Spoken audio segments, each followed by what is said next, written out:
हवेली गाव, मुंबई गोवा महामार्ग। आता याच खड्ड्यांमधून गाडी चालवताना अनेक चालकांचे अनुभव हे वेगवेगळे आहेत।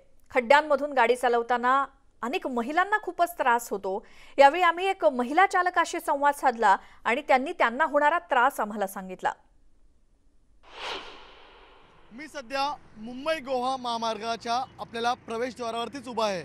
इथूनच मुंबई गोवा महामार्ग सुरू होतो। मी सध्या पळसपे फाट्यावरती आहे आणि आपण या रस्त्याची दुर्दशा पाहत असाल की किती वाईट अशी अवस्था रस्त्याची झालेली आहे। आपण पाहताय एक महिला आपल्याला दुचाकीवरून येताना पाहायला मिळते आणि अक्षरशः खड्ड्यातून त्यांना हा संपूर्ण प्रवास करावा लागतोय। या महामार्गावरती अनेक जणांचे मृत्यू देखील झालेले आहेत आणि आता आपण या महिलेशी देखील संवाद साधण्याचा प्रयत्न करणार आहोत की किती वाईट दुर्दशा झालेली आहे। ताई, काय सांगाल तुम्ही? कोणत्या परिसरातून तुम्ही येता आणि या भागातून तुम्ही गेली किती वर्ष प्रवास करत आहात? गेली 10 वर्ष मी या रोडनी येते। पळसपेला आपण एक छोटं हॉटेल चालवण्यासाठी घेतलं आहे आणि मी या रोडला कायम प्रवास करत असते। रोज येताना अक्षरशः असं झालं आहे की आमच्या पाठीची हाडं सगळी मोडलेत, खिळखिळे झालेत, अक्षरशः त्रासदायक झालं आहे। म्हणजे लोकांना आता फक्त औषधोपचार करणं आणि त्याच्यावर पैसे घालवणं, म्हणजे कमवायचे आणि डॉक्टरांवर पैसे घालवायचं इतकंच राहिलेलं आहे। आणि मी सांगू इच्छिते, केंद्र शासन राज्य शासन इकडे लक्षच देत नाही आहे। माझं माहेर कोकणात आहे, सासर कोकणात आहे। आम्ही गेली 20 वर्ष मी जाती आहे कोकणात, 25 वर्ष माझी मुलगी माझ्यासोबत येते, पण गेली 5-6 वर्ष ती येतच नाही आहे कोकणात। तिच्या मैत्रिणी इथे पनवेलमध्ये राहतात, अपघातात त्यांचं निधन झालं, तेव्हापासून ती यायची बंद झाली आहे कोकणात। ती म्हणते आपण गाव बदलूया। आता जर माझी पुढची पिढी या कारणास्तव कोकणात जाणार नसेल तर आमची नाल कुठेतरी तुटत चालली आहे आणि हे होऊ नये म्हणून आम्ही राज्य शासनाला आणि महाराष्ट्र शासनाला मी हात जोडून विनंती करते की याकडे लक्ष द्या।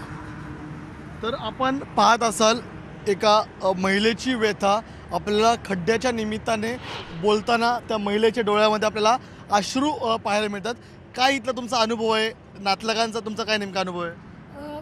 म्हणजे माझ्या माहितीप्रमाणे 2,500 लोक या हायवेवर, कोकण हायवेवर मृत्युमुखी पडलेत आणि आज कोकण हायवे समन्वय समितीने जो काही उपक्रम राबवला आहे, आपल्याला माहीतच असेल, परवापासून त्यांच्या ठिकठिकाणी साखळी, मानवी साखळी श्रद्धांजली होत आहेत आणि त्याच्यातही मी पार्टिसिपेट केलं होतं। कारण मला कुठेतरी वाटतंय, एक कोकणातली महिला म्हणून, कोकणातली मुलगी म्हणून असं वाटतंय की आपणही कुठेतरी हा आक्रोश रस्त्यावर येऊन उतरून लोकांपर्यंत पोहोचावा। आणि माझा सगळ्या लोकांना अपील आहे, कोकणातल्या आज 40 लाख लोक कोकणातली मुंबईत राहतात।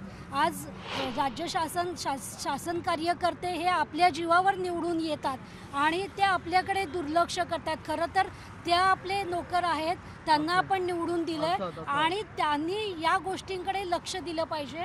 कोकण हायवे समन्वय समितीने पुढच्या वर्षभरासाठी त्यांना एक अल्टिमेटम दिलेलं आहे आणि त्यांच्यासोबत मी कायम राहणार आहे पुढच्या वर्षभर। तर आपण या ठिकाणी पाहिलं असं एका महिलेने आपल्याला प्रवास करत असताना त्यांच्या व्यथा मांडून दाखवलेल्या आहेत की त्यांना अक्षरशः खड्ड्यातून हा दररोजचा प्रवास करावा लागतो, हे दररोजचं जीवन जगावं लागतं। जेव्हा कुटुंबातला कोणताही व्यक्ती जेव्हा ह्याच रस्त्याने जाताना पाहायला मिळतो, तेव्हा तो व्यक्ती पुन्हा घरी कधी येणार ह्याची त्यांना शाश्वती मिळत नाही, कारण की त्यांना भीती वाटते, कारण की याच खड्ड्यामध्ये अनेक नागरिकांचा मृत्यू झाल्याचं पाहायला मिळतंय।